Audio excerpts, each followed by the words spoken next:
rindu padamu ya Allah. Kalian boleh nanti malam bilang pada ya Allah, aku rindu padamu. Kalian mungkin bilang kayak gini kadang-kadang hanya kalau pas ada masalah.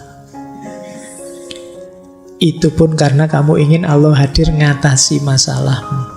Kamu sebenarnya tidak butuh Allah, kamu hanya butuh solusi atas masalahmu. Ayo ya kita coba sekali-sekali, yuk kita rindukan hadirnya Allah. Allah saja cukup. Tidak pakai embel-embel apa-apa atau pamrih apapun. Nanti rasakan kedamaian di hati.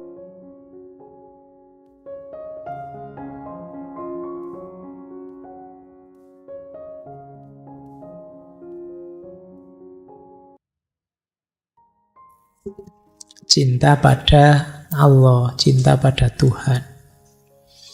Menarik kalimatnya ya. Cinta pada Tuhan itu gimana sih? Aku bahagia meskipun belum punya penjelasan. Aku penuh dengan cahaya, bahkan sebelum langit bisa menyapa matahari atau bulan. Teman-temanku yang tersayang, kita telah jatuh cinta pada Tuhan untuk waktu yang sangat lama. Jadi sebenarnya kita sejak dulu itu sudah sangat mencintai Tuhan, mencintai Allah, tapi sekarang kita lupa. Kondisi fitrah kita itu kondisi yang cinta dengan Allah. Sekarang kita lupa. Tidak bisa dijelaskan memang kalau kita sudah cinta pada Allah, kita akan bahagia. Meskipun kita tidak bisa menjelaskan. Nah, ini dasarnya cinta ilahiyah itu. Makanya beliau melanjutkan, hanya zat sempurna yang selalu menertawakan kata dua yang bisa membuatmu mengenal cinta. Menarik ya, penyair itu bisa saja bikin kalimat zat sempurna yang selalu menertawakan kata dua. Karena dua itu tidak ada, yang ada hanya satu.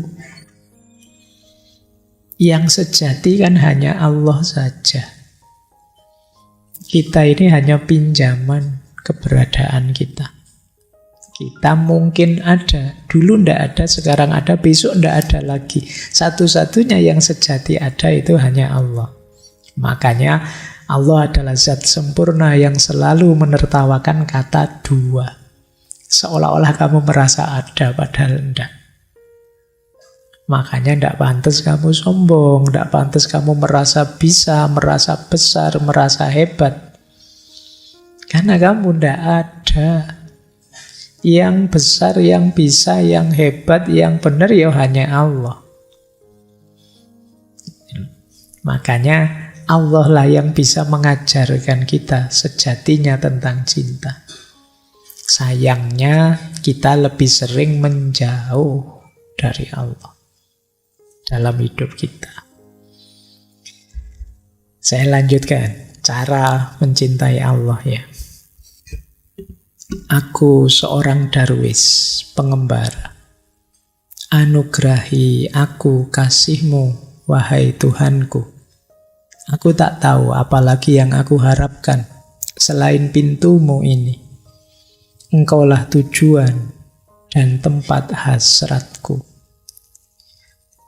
Cemasku semakin bertambah manakala puisiku begitu tawar, tak menghasilkan apapun.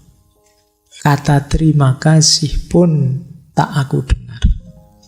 Jadi kata beliau, siapa lagi yang aku harapkan kalau bukan Allah? Siapa lagi yang pantas aku cintai kalau bukan Engkau ya Allah?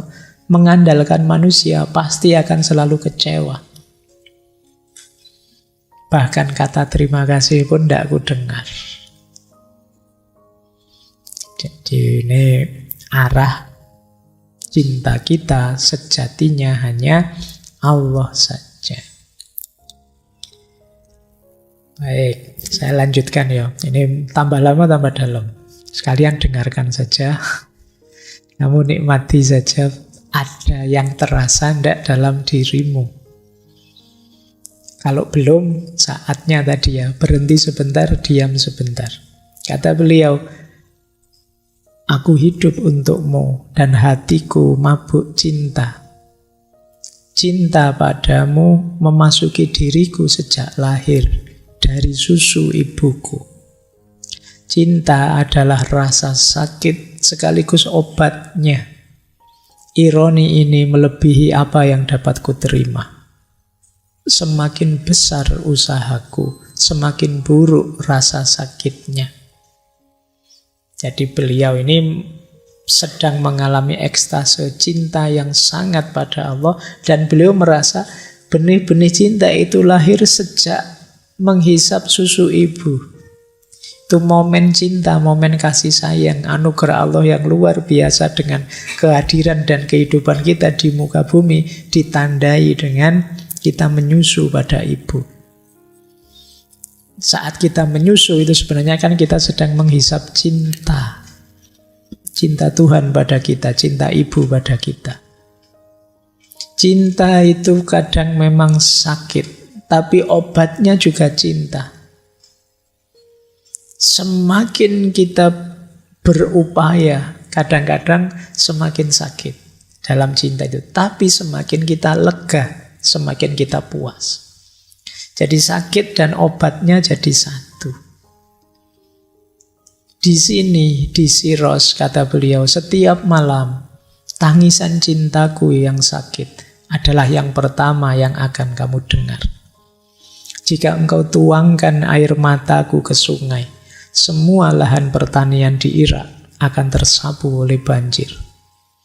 Tadi malam aku bersumpah, aku melihat wajah sang kekasih saat angin bertiup, awan terangkat, dan disinari bulan. Wahai Hafid, hati-hatilah. Meskipun kamu mencintai dia, Raja itu maha kuasa, dan cintanya dapat merenggut nyawamu. Ini menjelaskan yang depan tadi loh. Cinta itu ya penuh resiko, ya sakit, perlu pengorbanan. Tapi mengatasi rasa sakit itu dengan cinta itu sendiri. Jadi sakit yang kamu cari, karena dibalik rasa sakitnya ada obat. Itulah hakikatnya cinta. Baik, saya agak cepat biar kalian tidak banyak mikir. Karena tadi katanya saya Hafid di awal, jangan belajar cinta dengan nukilan buku logika. Semakin kamu banyak mikir, semakin nanti mungkin kamu bantah ini. Rasakan saja. Terus, tidaklah tentram hidup di bawah kolong langit ini tanpa Tuhan, tanpa anggurnya. Bagai sekuntum kembang layu lunglai disapu angin derita. Tuhan, Hafid rindu kepadamu lebih dari Nabi Sulaiman. Hafid rindu padamu walau tangannya tak mendapat apa-apa kecuali angin. Hafid sangat rindu kepadamu. Tuh. Sudah sangat cinta beliau pada Allah. Kalian pernah tidak merindukan Allah? Atau tidak pernah mikir sampai ke sana? Atau sebenarnya kerinduan itu ada, tapi kamu tidak pernah peduli? Betapa jiwamu sebenarnya sangat merindukan Dia. Cuma selama ini teriakan kerinduan itu kamu abaikan. Tidak kamu dengarkan. Kamu tutupi dengan ambisimu, hasratmu, keinginan duniawimu. Makanya beliau bolak-balik bilang, Hafid rindu padamu ya Allah. Hafid rindu padamu ya Allah. Kalian boleh nanti malam bilang pada ya Allah, aku rindu padamu. Kalian mungkin bilang kayak gini kadang-kadang hanya kalau pas ada masalah. Itu pun karena kamu ingin Allah hadir ngatasi masalahmu. Kamu sebenarnya tidak butuh Allah, kamu hanya butuh solusi atas masalahmu. Ayo ya kita Coba sekali-sekali yuk kita rindukan hadirnya Allah. Allah saja cukup. Tidak pakai embel-embel apa-apa atau pamrih apapun. Nanti rasakan kedamaian di hati. Baik, saya lanjutkan. Di pagi hari, ketika aku mulai terjaga, terjadi lagi, kata beliau, perasaan bahwa engkau kekasih telah berdiri sepanjang malam mengawasiku. Perasaan bahwa segera ketika aku mulai goyah, engkau letakkan bibirmu di dahiku dan menyalakan pelita suci di hatiku. Ini jalan cinta, jalan kerinduan pada Tuhan. Kata Hafidz begini, aku selalu merasa kalau aku sedang tidur, beristirahat, memulihkan tenaga, justru kekasihku Allah kan tidak tidur, yang menjagaku, mengawasiku, sampai kemudian aku bangun lagi. Kalian pernah tidak berpikir sampai ke situ? Allah yang selalu dekat dengan kita, yang selalu mengawasi kita, berarti dialah yang menjaga kita saat kita sedang tidur. Dan itu sangat menyentuh hatinya Hafidz. Setiap kalau bangun tidur, alhamdulillah, terima kasih ya Allah, Engkau yang membuatku tidur, Engkau yang menjagaku saat aku tidur, dan Engkau yang pula yang membangunkan aku. Bahkan kata Hafidz, saat aku mulai goyah, ada masalah ini itu, Engkau letakkan bibirmu di dahiku sehingga menyala pelita suci di hatiku. Allah sangat dekat dengan kita. Pasti Allah yang akan menghibur kita. Allah yang akan jadi solusi atas problem-problem kita. Cuma kita sering tidak peduli pada Dia. Kita merasa hebat bisa menyelesaikan masalah, kita lupa yang membuka jalan menyadarkan kita akan solusi-solusi itu siapa lagi kalau bukan Allah. Allah lah, kalau bahasa syairnya, yang mencium dahi kita sehingga hati kita menyala hidup lagi setelah semula buram hampir mati. Nah, itu manifestasi cinta. Kesadaran bahwa Allah sangat mencintai kita, pasti Dia selalu mengawasi dan dekat dengan kita. Baik, kita lanjutkan ya. Ini kalimatnya menarik. Satu, penyesalanku wahai kekasih, yang aku bertekad tak ingin memilikinya saat aku terbaring di tempat tidur kematianku, yaitu aku belum cukup menciummu. Ini jangan dipakai untuk pacarmu ya. Ini maksudnya cinta pada Allah. Aku khawatir nanti kalau aku sudah meninggal, tapi aku belum cukup mencintaimu, aku belum cukup bersyukur, aku belum cukup membuatmu rela, ridho, padahal engkau sudah memberikan segalanya padaku. Baik, jadi ini juga cara untuk membangkitkan kecintaan kita pada Allah. Jangan sampai Allah sudah memberikan segala keistimewaan pada kita, kita belum cukup bersyukur padanya, kita belum cukup, belum memberikan yang terbaik, yang membuatnya ridho. Jangan sampai jadi penyesalanku. Aku bertekad tak ingin memilikinya. Saat aku terbaring di tempat tidur kematianku, aku belum cukup menciummu. Lanjut. Nah, cinta juga tidak hanya berisi kebahagiaan-kebahagiaan. Ada banyak ujian-ujian. Nah, itu salah satu ujiannya. Beliau pakai kalimat begini. Musuh-musuhku telah menyekapku lama dan menghukum aku dengan kejinya. Musuh kita berarti hal-hal duniawi, ambisi kita, keserakahan kita, iri dengki kita. Tapi cintaku tak berpaling meninggalkan pintu, sebab Tuhan mendengar dan cermat menghitung air mataku. Tapi ayo jangan menyerah, tetap ayo mencintai Tuhan. Karena itu jangan berduka jika derita datang. Saat tengah malam hatimu karam olehnya, ambil saja Al-Quran, lagu maha abadi, dan baca. Jangan berduka. Ini menarik ya. Jadi ada surat cinta yang sudah disampaikan Tuhan lama pada kita, tapi jarang kita baca. Al-Quran. Jadi kalau kamu sedang sangat galau, malam-malam buka Al-Quran, baca. Para wali kan juga sudah memberi isyarat itu, tombok hati, salah satunya membaca Al-Quran. Nawa itu ya, nanti Ramadan semoga tuntas resolusinya untuk ngaji. Karena biasanya semangatnya awal toh. Malam pertama, kedua, ketiga semangat Pak, saya 3 hari 3 juz, berarti nanti sampai akhir Ramadan khatam 3 kali. Begitu 10 ke atas mulai seret.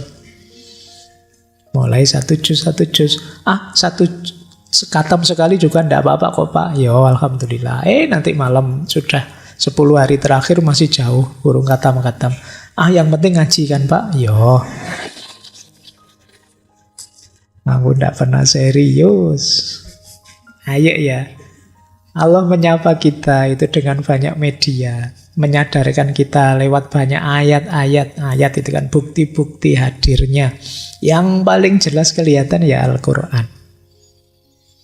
Anggaplah kalau kita sedang ngaji, sedang ngobrol, berkomunikasi dengan Allah. Biar semakin khusyuk. Nah, malah di syair ini kita diminta sedang berduka, ada masalah apapun, ambil saja Al-Quran di malam hari, baca. Biar dukamu larut, biar dukamu hilang. Baik, ini karena pecinta juga tidak selalu mulus, kadang ada kesulitan, kadang ada kesedihan, ada penderitaan. Saya lanjutkan. Dari mana penderitaan itu muncul? Dari cinta kita pada dunia. Kata beliau, marilah, mari. Jangan pada dunia engkau meneguhkan janji.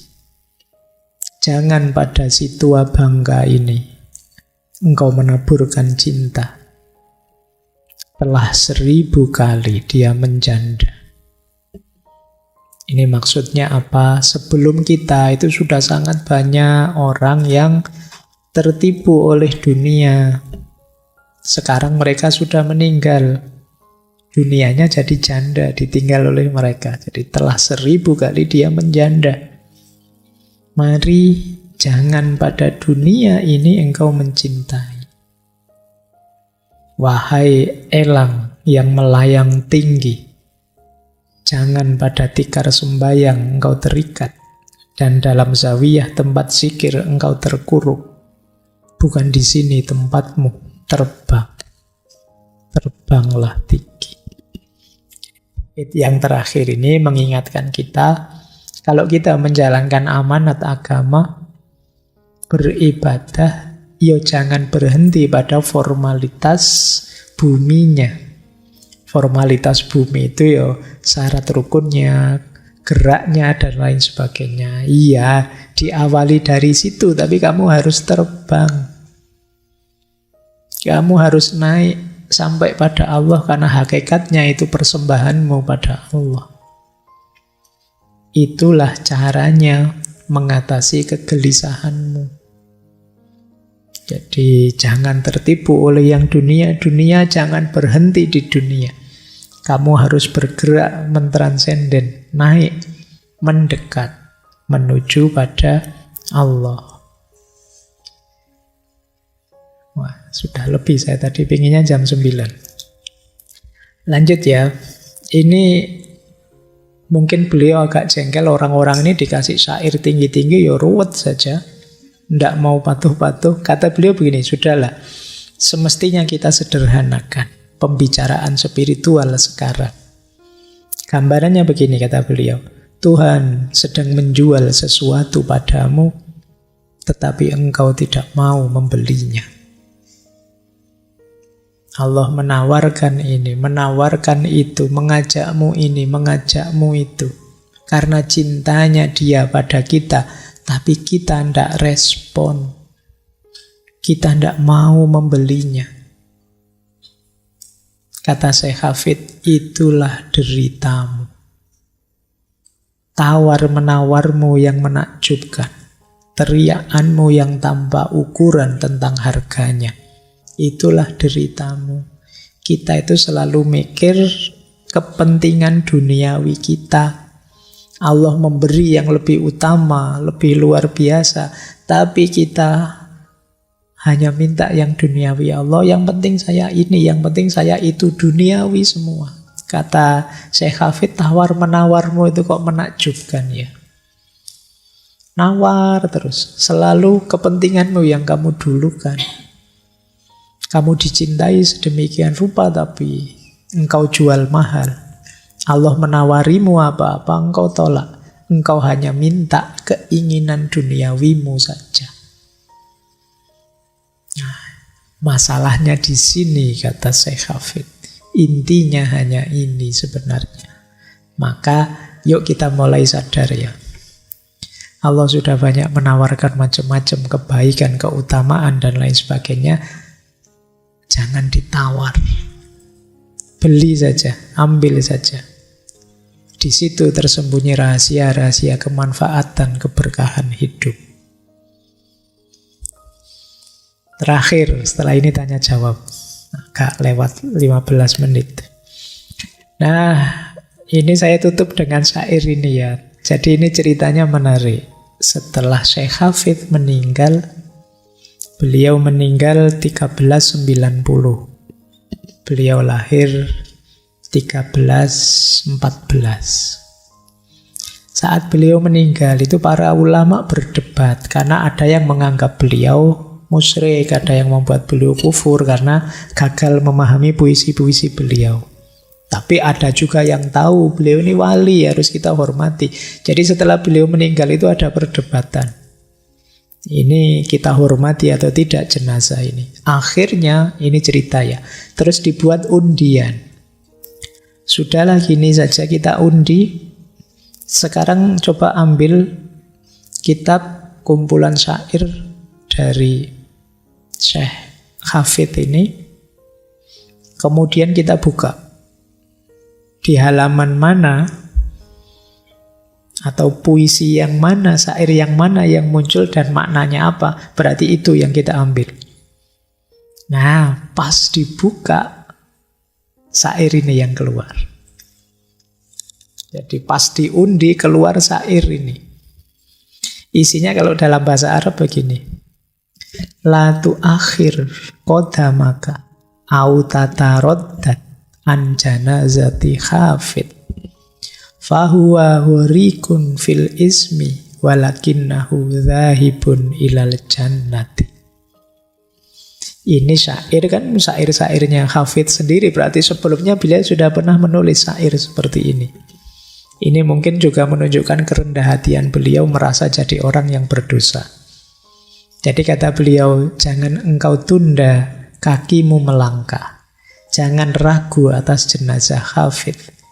Dia tenggelam dalam dosa, tetapi ia pulang ke surga. Ini pas syair ini yang diambil ya berarti ya sudah. Berarti beliau memang orang baik, orang lurus, orang benar. Nah itu ceritanya begitu. Baik, saya kira itu ya teman-teman malam hari ini. Jadi kita main rasa ya, belum main akal. Meskipun judulnya ngaji filsafat. Seperti janjinya, pertemuan terakhir ini monggo kalau ada yang mau curhat. Tidak harus pertanyaan, tidak apa-apa curhat. Oh ya, enggak. Kita semua mendengarkan. Lumayan kan curhat didengarkan sebanyak ini orang kan. Kamu bisa ringan nanti. Ya, monggo mas diatur. Baik, kepada teman-teman yang ingin bertanya, 2 orang dari laki-laki, 2 orang dari perempuan. Persilakan, angkat tangan. 1, 2, oke. Yang dari perempuan? 1, 2, oke. Oke, boleh apa saja. Tidak harus memaksa tentang cinta.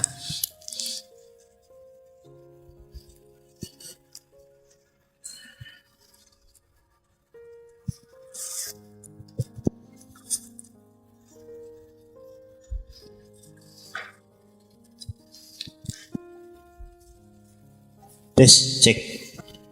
Baik. Assalamualaikum warahmatullahi wabarakatuh. Waalaikumsalam. Izin bertanya Pak Faiz.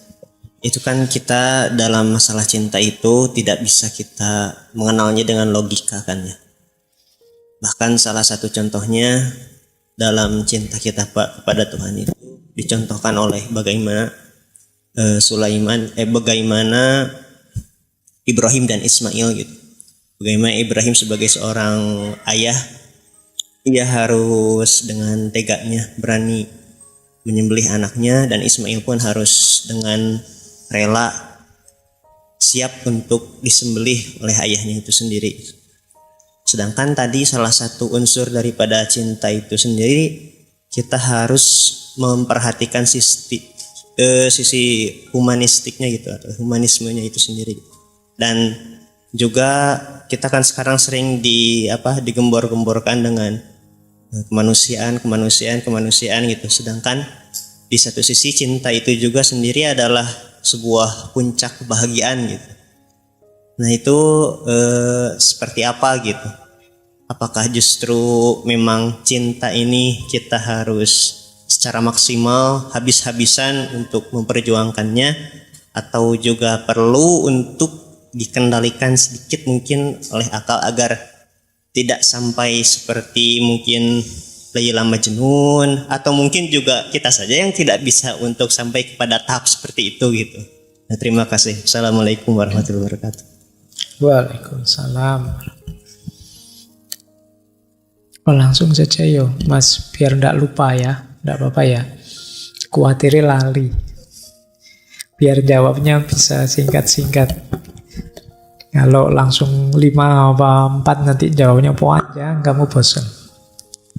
Jadi begini, cinta itu yang pertama-tama tetap hubungannya dengan rasa ya. Di situ ada unsur namanya passion. Kalau itu kamu sudah jatuh cinta, itu sebenarnya otomatis dirimu tergerak menuju yang dicintai. Ingin memberikan apapun yang membahagiakan yang dicintai.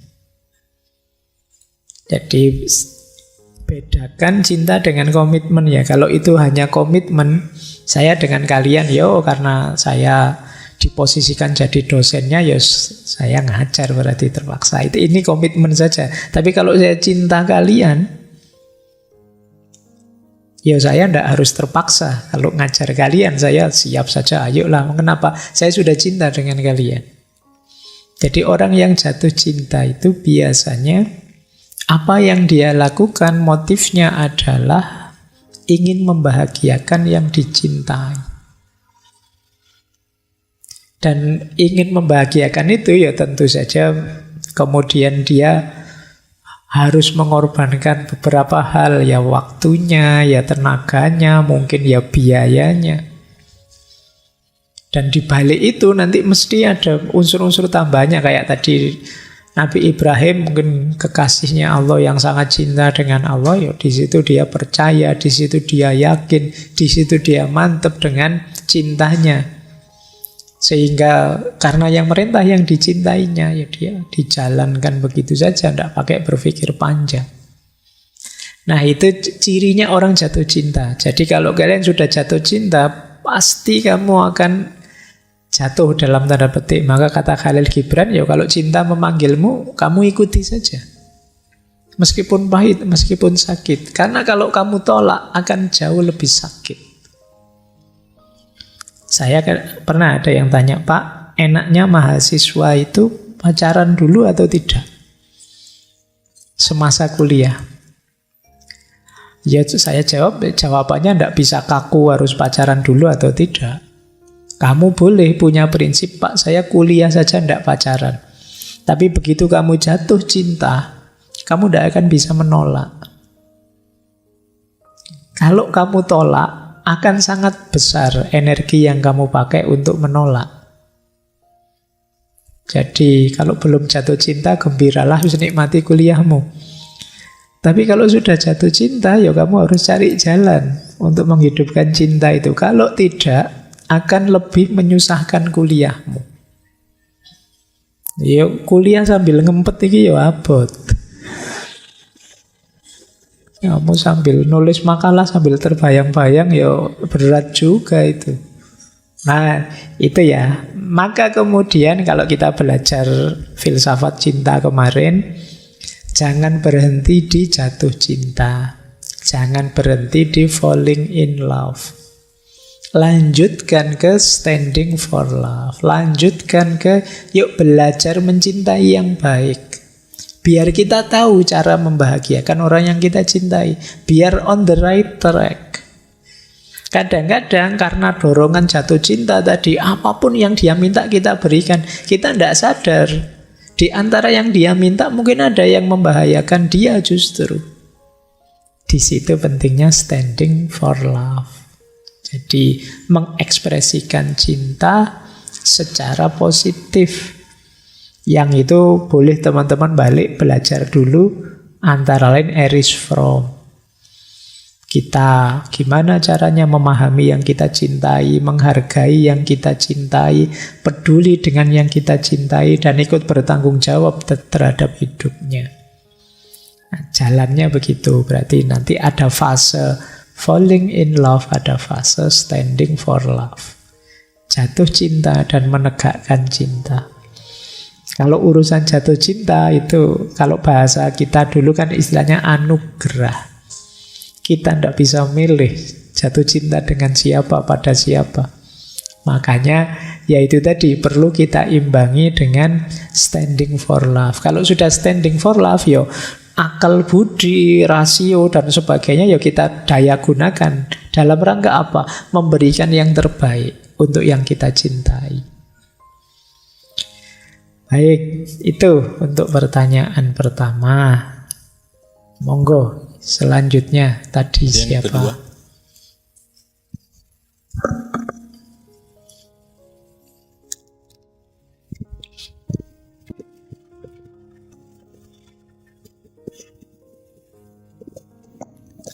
Ya, bismillahirrahmanirrahim. Assalamualaikum warahmatullahi ta'ala wabarakatuh.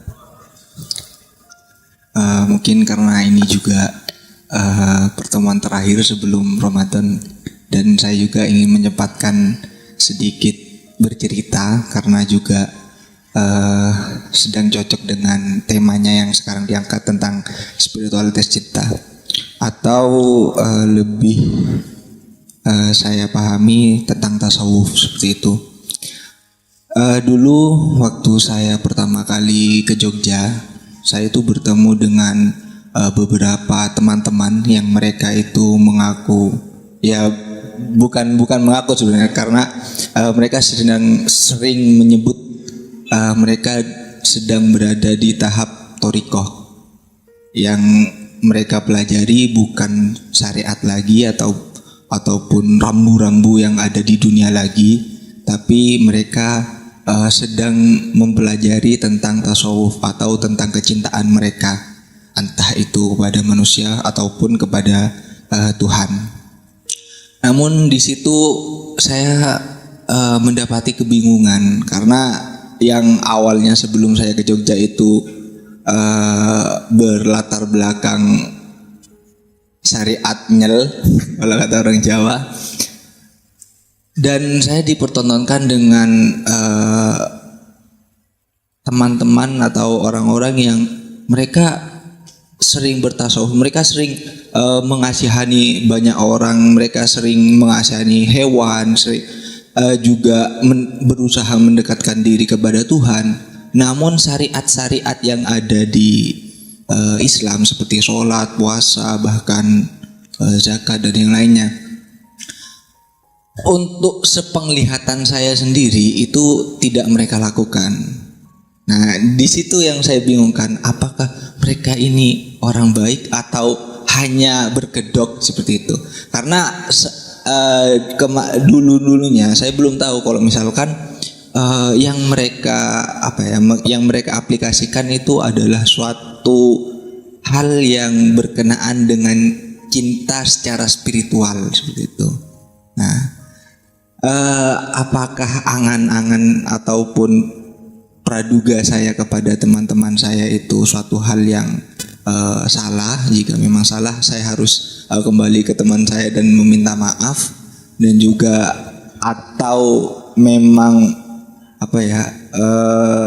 cara mereka yang salah untuk menanggapi spiritualitas cinta itu dengan melakukan tasawuf mereka kencang, namun syariat-syariat mereka tinggalkan seperti itu. Itu sedikit cerita saya dan juga pertanyaannya. Terima kasih. Baik, ini sering dibahas ya tema ini. Apakah tasawuf itu meninggalkan syariat? Saya tidak tahu kalau memang ada jenis tasawuf yang begitu.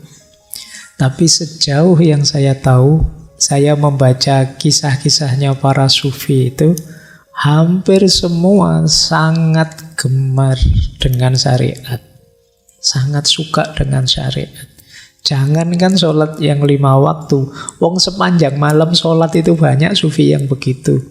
Ada yang sufi tidak hanya 5 waktu, sambil dagang, nanti sambil nunggu tokonya sambil sholat sekian ratus rakaat. Jadi rasanya malah senang sekali, karena orang cinta itu ingin dekat terus dengan yang dicintai. Untuk dekat dengan yang dicintai itu kan harus ada jalannya. Ya jalannya tetap syariat. Saya tidak tahu tadi pemahaman masnya mungkin tidak kelihatan atau tidak tahu saja atau salah paham, mungkin begitu. Tapi sejauh yang saya tahu dari torekot manapun, mungkin yang muktabaroh ya saya ngertinya di Indonesia kan yang kelihatan yang itu. Tapi semuanya masih syariat. Tidak ada yang kemudian tidak perlu sholat lagi, tidak perlu puasa lagi. Saya kira tidak ada. Karena begini, sepanjang kita meyakini Allah Tuhan dan Al-Quran itu firman-Nya, berarti perintahnya Allah, sementara di dalamnya ada syariat, berarti kan itu perintah dan permohonan Allah langsung. Sementara Allah itu tadi kita deklarasi, saya mencintai Allah. Loh, kalau memang mencintai Allah, berarti kan permintaannya, perintahnya akan dengan sangat senang hati kita jalankan. Logikanya orang cinta kan begitu. Ya cinta itu memang batin, rasa. Tapi manifestasinya kan ada dalam lahir. Ada di kata-kata I love you kalau kamu jatuh cinta. Ada di, misalnya kalian bilang punya pacar, kan bilang I love you pada pacarmu, kemudian kalau disuruh apa-apa, mau mas, mbok aku kalau kuliah jam 7 dijemput, kamu dengan ikhlas jemput. Wah, kalau habis kuliah pagi itu jam 9 lapar ya, mbok aku ditraktir, siap, ayo traktir. Meskipun kamu tidak punya duit, uyot diutang-utang ke. Itu orang cinta. Ya memang rasa sih, tapi ekspresi dan manifestasinya kelihatan di lahirnya. Kok ada orang jatuh cinta kemudian yang dia cintai minta melakukan sesuatu atau memberikan sesuatu yang kita punya, kok kita tidak mau memberikan? Orang pasti bilang, tenane kamu cinta. Kalau cinta, jangankan disuruh 5 kali, utuh 50 kali seperti sebelum Isra Mi'raj, ayo, tidak masalah. Itu harusnya begitu. Jadi rumus sederhananya itu. Dan saya memang kalau baca sejarah-sejarahnya para sufi itu justru mereka itu rasanya kok heboh sekali ya kalau sudah urusan sholat, puasa.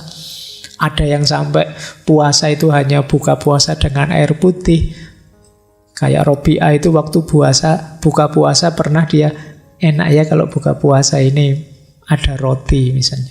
Begitu mau buka puasa ada orang minta-minta butuh roti, ya dikasih semua. Nggak jadi buka puasa pakai roti. Dan kayak gini malah cerita seperti ini banyak. Jadi makanya kalau itu torekot beneran, tasawuf beneran, harusnya tidak anti syariat. Kalau ada, mungkin ada yang salah paham, salah tafsir terhadap ajaran-ajarannya para sufi, salafus soleh, dan lain sebagainya. Kalau ada. Tapi sejauh saya tahu masih serius dengan syariatnya. Mungkin memang ada satu dua yang di luar mainstream. Tapi itu kalau menyebut dasarnya adalah cinta saja sama Allah, jangan lupa cinta itu memang rasa. Tapi pembuktian dan manifestasinya itu kelihatan, antara lain lewat jalur syariat tadi. Baik, saya kira itu dulu ya untuk yang tadi. Dan ini banyak dibahas kok di banyak-banyak forum, termasuk di googling nanti boleh cari argumen tentang ini. Dari apapun yang kita lihat di sekeliling kita, kita bisa merasakan hadirnya Tuhan. Mungkin keindahannya, mungkin kekuasaannya, mungkin keagungannya. Terus lakukan itu. Semakin kalian mencintai, semakin kalian akan merasakan hadirnya Tuhan. Lompatkan kakimu, ayunkan kepal tanganmu, ancam dan peringatkan seluruh semesta bahwa kalbumu tidak lagi hidup tanpa cinta. Nah, inilah profil seorang pecinta. Berjalanlah jika tidak terlalu gelap. Kalau terlalu gelap, Pak, terangilah dulu. Antara lain tadi, tarik diri sebentar, berhenti sebentar. Inilah caranya jadi jiwa yang mencintai. Kalau tidak begitu gimana? Kata beliau, tanpa cinta, aku tahu caramu bersikap. Aku tahu caramu bersikap ketika engkau belum cukup meneguk cinta. Wajahmu mengeras, otot-otot manismu mengejang. Anak-anak kecil waspada pada tatapan aneh yang muncul dari kedua matamu, yang bahkan mulai meresahkan cermin dan hidungmu. Tupai-tupai dan burung-burung merasakan kesedihanmu dan mengatur pertemuan penting di atas pucuk pohon yang tinggi. Mereka memutuskan melalui isyarat rahasia untuk melantunkan lagu menolong pikiran dan jiwamu. Bahkan malaikat gemetar oleh kegilaan itu yang memancar ke dunia dan menghujankan batu-batu tajam dan tombak kepada yang tak berdosa dan keakuan manusia. Ini gambarannya orang yang di hatinya tidak ada cinta. Mengerikan, tidak enak. Kalian dekat saja tidak nyaman. Itu diilustrasikan anak-anak sampai khawatir, ngeri. Orang marah itu kan kalian dekat juga tidak enak kan. Orang kecewa, orang tidak puas, itu tidak enak, tidak nyaman. Jadi aku tahu, kalau engkau tidak ada cinta, aku tahu caramu bersikap, tidak jauh-jauh dari situ. Kata beliau, mungkin saja engkau menyobek setiap kalimat yang diucapkan setiap kawan dan guru, mencari anak-anak kalimat yang tersembunyi. Engkau mungkin saja menimbang-nimbang setiap kata dalam sebuah ukuran, seperti ikan yang mati. Mungkin saja engkau mengeluarkan penggaris untuk mengukur setiap sudut dalam kegelapanmu, dimensi-dimensi indah sebuah kalbu yang dulu pernah kamu percaya. Aku tahu caramu bersikap ketika engkau belum meneguk minuman dari tangan cinta. Orang yang tidak ada cinta itu tidak mudah percaya, mudah curiga. Ada apa-apa dia tidak percaya dulu. Oh, saya harus ngerti dulu sampai detail. Tidak bisa menikmati hidupnya. Mengalami apa saja, gayanya dianalisis sampai mendalam. Terus tidak bisa dinikmati. Disuguhi minum misalnya. Minuman ini terbuat dari, itu dipikir sampai dalam detail. Ada orang ngomong, di balik kata-katamu mesti ada kepentingan. Di balik kepentinganmu mesti ini, terus kamu jadi tidak nikmat. Jadi itu orang yang di hatinya tidak ada rasa cinta. Kata Syekh Hafid, itu loh begini, wahai engkau yang mencoba mempelajari keajaiban cinta melalui salinan buku logika, aku sangat khawatir engkau tidak akan pernah benar-benar mengerti maksudnya. Jadi cinta, kok ingin tahu cinta itu kayak gimana dengan cara membaca buku, termasuk dengan ikut kajian-kajian seperti ini, itu sebenarnya kurang efektif. Kalau ingin efektif bagaimana? Ya mencintailah. Nanti kamu akan paham. Jatuh cintalah, nanti kamu akan tahu begini toh rasanya. Sebenarnya mungkin kalian sudah punya kualitas cinta itu, cuma belum kalian sadari, belum kalian hayati. Kalau saya ngomong cinta, kamu mesti bayangannya kan ke pacar. Padahal tidak harus ke situ. Kamu sama orang tuamu, kalian sama saudara kalian, sama keluarga kalian, mungkin tetangga dekat, itu kan ada kualitas-kualitas cinta di situ. Kadang demi orang tua, kamu rela ini, rela itu, kan gitu. Berat juga tidak apa-apa. Saya jelek tidak apa-apa, Pak. Kayak tak contohkan mahasiswa nyontek itu kan. Wah, saya nyontek ini biar orang tua saya bahagia, Pak. Loh, kamu dosa loh. Biarlah saya berdosa, nama baik saya jatuh, tidak apa-apa asal orang tua bahagia.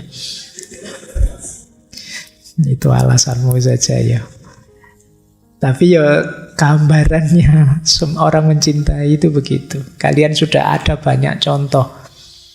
Tadi saya bilang jatuh cinta lah, kamu mesti bayanganmu jatuh cinta ke lawan jenis. Banyak hal bisa. Tidak harus ke lawan jenis. Nanti diajari oleh Syekh Hafid gimana caranya mencintai apapun. Saya lanjutkan. Nah, cuma sebelum itu, sebelum kita mulai mencintai, menurut saya beliau ngajak kita, yuk direm dulu ya. Kita agak terlalu edan-edanan selama ini sebelumnya. Ngurusi dunia. Sampai lupa kita mencintai. Kata beliau, kamu tidak perlu bertingkah gila lagi. Kami semua sudah tahu kamu pandai dalam hal itu. Jadi sudahlah, hidupmu tidak usah edan-edanan lagi. Saya tahu kok kamu memang edan. Ya, sederhananya kan begitu. Sekarang berhentilah sayang dari semua kerja keras yang engkau lakukan, yang membawa rasa sakit pada mata dan hati manismu. Lihatlah ke cermin gunung yang jernih, lihatlah para prajurit kuno yang cantik, dan lihatlah unsur ketuhanan yang engkau selalu bawa dalam dirimu. Semuanya mengisi alam semesta ini dengan kehidupan suci. Sudah lama sekali. Jadi kita ini terlalu banyak distraksi, sibuk dengan macam-macam kelakuan-kelakuan edan kita sehari-hari. Akhirnya kita menjauh dari hal-hal yang suci. Seolah-olah hidup itu hanya tentang kalah menang, hanya tentang enak tidak enak, hanya tentang harta, hanya tentang kepemilikan, jabatan, dan lain sebagainya. Kata beliau, yuk berhenti sebentar.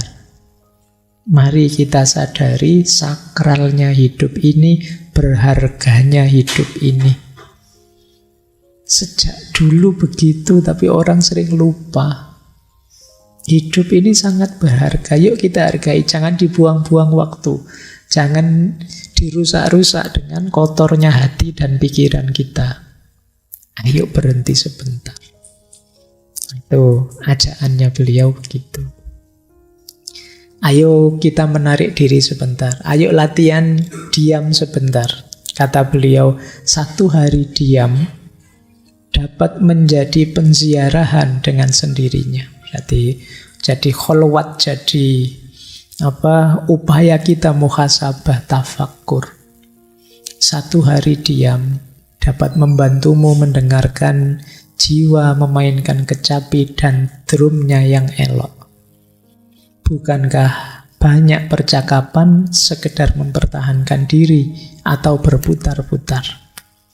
Ayo diam, kita cari waktu untuk diam, untuk mendengarkan suara hati kita, suara jiwa kita yang indah. Bahwa kita ini sangat berharga. Kata beliau, kupikir kita sampai ke sini untuk menyerah dalam diam, untuk meraih cahaya dan kebahagiaan, menari dalam perayaan kemenangan cinta. Inilah yang perlu kita upayakan. Bahagia, kemudian merayakan cinta. Jangan terdistraksi terus, jangan edan terus. Yuk, kita bahagiai hidup ini dengan cinta. Caranya gimana? Membentuk diri kita jadi pecinta. Membentuk diri kita dengan hati. Kata beliau begini, ini ada syairnya menarik.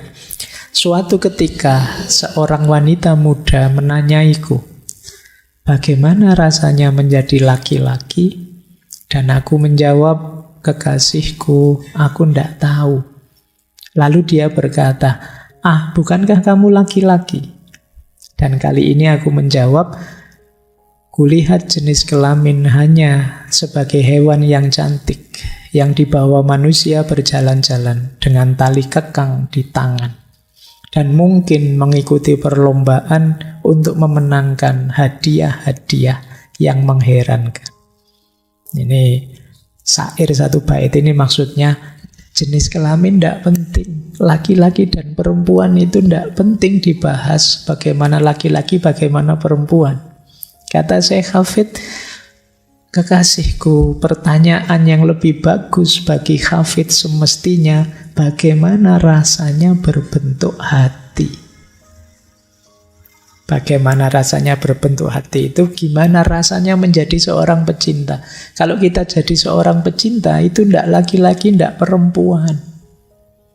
Semuanya sama. Nah, kata Syekh Hafid, kalau kamu tanya gimana rasanya berbentuk hati, ya akan aku jawab, karena yang aku ketahui hanya cinta, dan kudapati hatiku tanpa batas dan ada di mana-mana. Jadi kalau aku terbentuk jadi seorang pecinta, aku ini luas sekaligus dalam. Ada di mana-mana. Karena segala sesuatu, apapun itu patut dicintai. Ini mirip konsep-konsep sebelumnya, baik di Osho maupun di Anthony de Mello. Jadi yang lebih penting itu mengubah kita jadi seorang pecinta. Bukan masalah siapa yang akan kita cintai. Selama ini kan kita sibuk, saya harus jatuh cinta pada siapa. Siapa sih yang enak mau saya taksir, yang sini ngelirik sana, yang sana ngelirik sini. Bukan itu yang penting. Tapi ubahlah dirimu jadi sosok yang dicintai. Jadikan dirimu manusia berbentuk hati. Itu istilah dari beliau. Gimana rasanya jadi manusia berbentuk hati? Kamu ada di mana-mana. Kalau kamu berbentuk hati, ya kamu bisa menerima apapun yang ada di sekelilingmu. Makanya beliau kemudian punya syair yang menarik. Ini cara kita mencintai apapun di sekeliling kita tadi. Kata beliau, jalan-jalanlah jika tidak terlalu gelap. Ini menarik ya, kata-kata jika tidak terlalu gelap itu berarti jika sekeliling diri kita tidak terlalu rusak, tidak terlalu kacau, tidak terlalu sibuk dengan dunia. Itu maksudnya jika tidak terlalu gelap. Kalau kamu ada waktu, kalau kamu bisa menarik diri sebentar dari keramaian dunia, jalan-jalanlah. Kalau bahasamu hari ini mungkin healing lah. Cuma jalan-jalan dari sosok yang berbentuk hati tadi ya. Caranya bagaimana? Hirup udara segar, cobalah tersenyum. Katakan sesuatu yang bijaksana pada orang asing yang memilih pemandangan damai. Jika dia lewat, selalu latihlah pemahaman kalbumu. Jadi, lihat segala sesuatu di sekelilingmu. Apa dan siapa, kamu lihatlah, latihlah pemahaman kalbumu, jangan hanya pakai pikiranmu, pakai hatimu. Ambil nafas dalam-dalam dan tersenyumlah. Nah, coba ya, nanti besok pagi boleh lah, bangun pagi gitu ya, keluar, ambil nafas dalam-dalam, siapa saja lewat, tegaskan dalam hatimu, aku mencintaimu, mencintai kalian semua, mencintai apa saja. Itu latihannya begitu. Kata Syekh Hafid, engkau pun bisa melakukan sesuatu yang nyata sepanjang jalan ini. Rengkuhlah pasangan atau kekasihmu seperti pertama kali engkau bertemu dengannya. Kalau punya pasangan ya. Biarkan kelembutan mengalir dari kedua matamu seperti matahari menyiramkan cahaya hangat kepada bumi. Bermainlah dengan anak-anak. Berkenalanlah dengan seorang teman, nyanyikan beberapa lagu kasar untuk hewan peliharaanmu, bahkan tumbuh-tumbuhan. Mengapa tidak engkau biarkan mereka mabuk dan liar? Apa saja sapalah. Kamu punya